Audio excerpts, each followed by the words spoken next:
Hello friends, welcome to law में DG. आज हम बात करेंगे सर्च वारंट के बारे में और उससे रिलेटेड केस लॉज और प्रोविजंस के बारे में। 4 ट्रिक्स मैंने बनाई हैं, प्लीज़ एंड तक देखिएगा, आपको बहुत यूज़फुल रहेगा केसेस लर्न करने के लिए।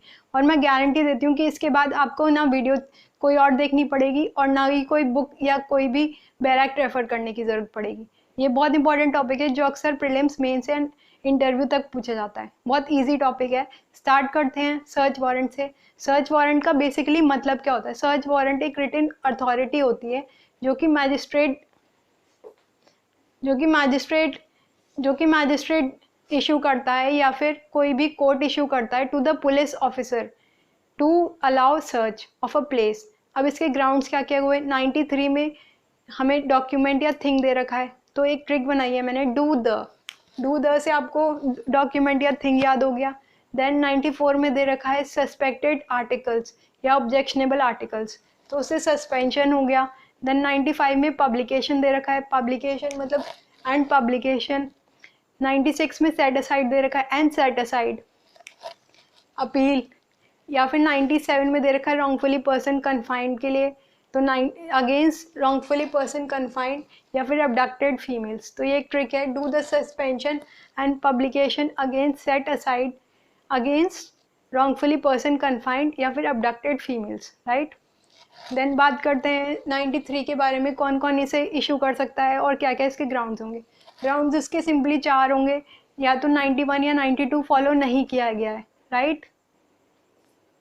91 या 92 फॉलो नहीं किया गया है, या कोर्ट को पता है कि कोर्ट को ये मालूम ही नहीं है, रीज़न टू बिलीव है कि उसको ये डाउट है कि किसकी पोजेशन में है, मतलब वो क्लियर नहीं है कि किसकी पोजेशन में है। या फिर कोई जनरल सर्च के लिए हो, या फिर अभी तो ज़रूरत नहीं है फॉर इन्वेस्टिगेशन या इंक्वायरी, लेकिन लेटर ऑन यूज़फुल हो सकता है, तो इसलिए सर्च वारंट इशू हो सकता है। अब ये कौन कौन करेगा?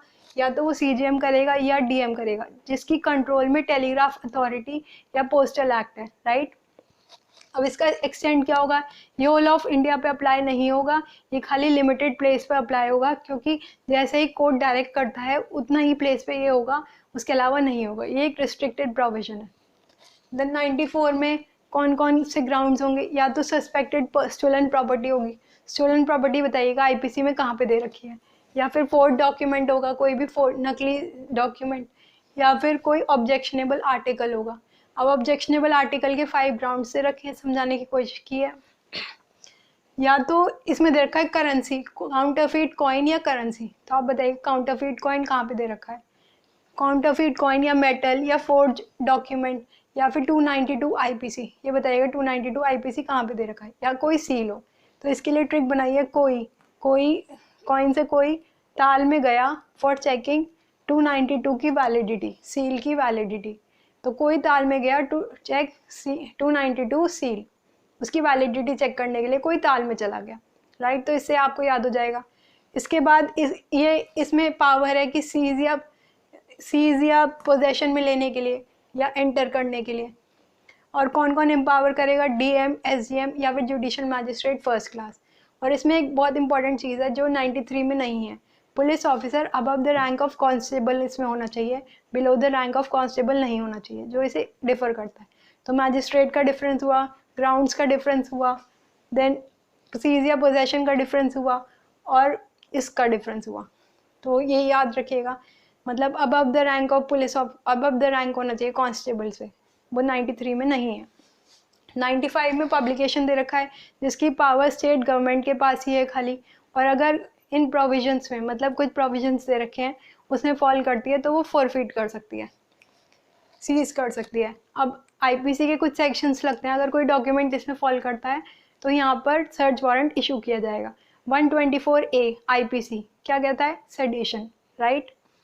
तो सेडिशन आ गया। या फिर कोई रिलीजियस मैटर्स अफेक्ट हो रहे हैं, 153A या 153B, राइट। या फिर ऑब्सीन आर्टिकल्स आ गए 292 या 293 या 295A, राइट।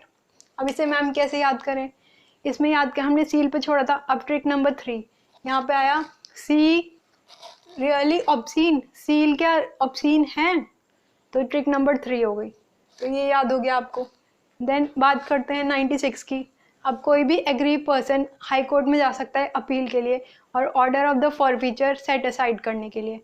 और वो हमेशा हाई कोर्ट में ही जाएगा और 3 या उससे ज़्यादा जजेस सुनेंगी।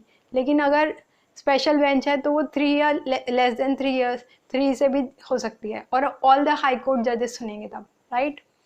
तो अब बताइए कॉन्स्टिट्यूशनल बेंच में कितने जजेस होते हैं, और एक टाइम पीरियड मेंशन किया हुआ है यहाँ पे कि इतने ही टाइम में अपील हो सकती है, 2 months from the date of publication. ये बहुत इंपॉर्टेंट है, याद रखिएगा इसे। देन 97 और 98 बहुत इंपॉर्टेंट है, ये एक इमरजेंसी प्रोविजंस हैं, जिसमें 97 में बोल रखा है रॉन्गफुली पर्सन कन्फाइंड के लिए, जो कि एक रिट से होते हैं, हैबियस कॉर्पस इससे डील करती है। इनका एक ऑल्टरनेटिव होता है जिसमें हैबियस कॉर्पस होता है।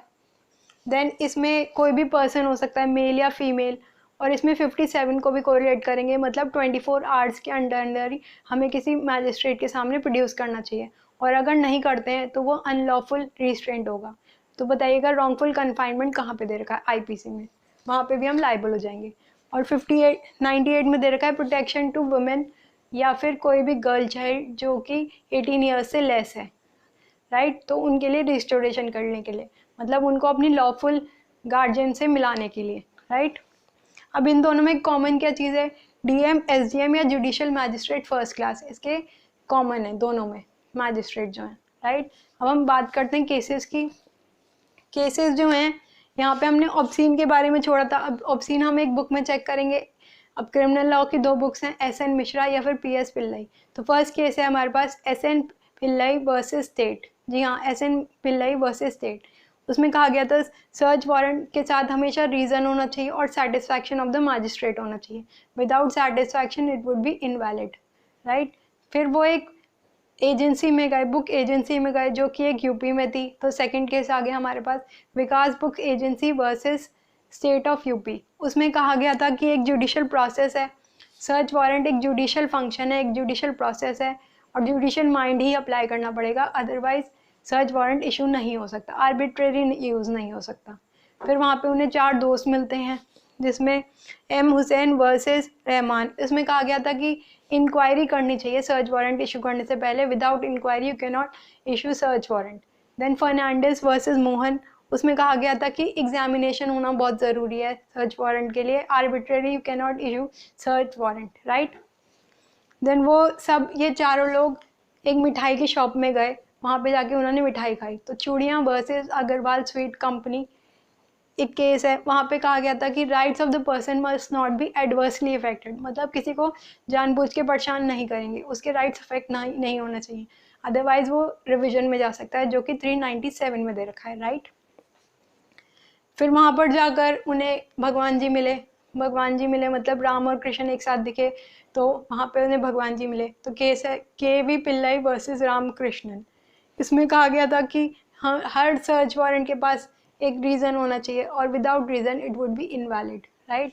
फिर वहाँ पे उन्होंने जय किया, Jay engineering versus state of UP. उसमें कहा गया था कि 97 is an alternative to which writ, habeas corpus, right. फिर उसके बाद जय किया उन्होंने, और उसके बाद वो धूप में पूरी खाकर लेट गए। तो धूपू वर्सेस पूरी लाल, उसमें कहा गया था कि 97 और 98 जो है वो स्पीडी प्रोविजंस हैं, और अगर हम डिले करेंगे, जैसे 57 में 24 आवर्स के अंदर हमें प्रोड्यूस करना है, और अगर हम डिले करते हैं तो हम फ्रस्ट्रेट कर रहे हैं ऑब्जेक्ट जिसके लिए वो बनाए गए हैं, राइट। तो ये था मेरा video with 4 tricks and 8 cases, और समझाने की कोशिश की है, बहुत ईजी लैंग्वेज है, बहुत इंपॉर्टेंट टॉपिक है। तो प्लीज़ शेयर कीजिएगा अपने दोस्तों के साथ, और ख़ुद भी लाइक और सब्सक्राइब कीजिएगा अगर आपको समझ आया। और कोई भी डाउट्स हो तो प्लीज़ कमेंट बॉक्स में फ्रीली कीजिएगा। बाकी मिलते हैं नेक्स्ट वीडियो में with new interesting facts. Thank you, take care, bye bye.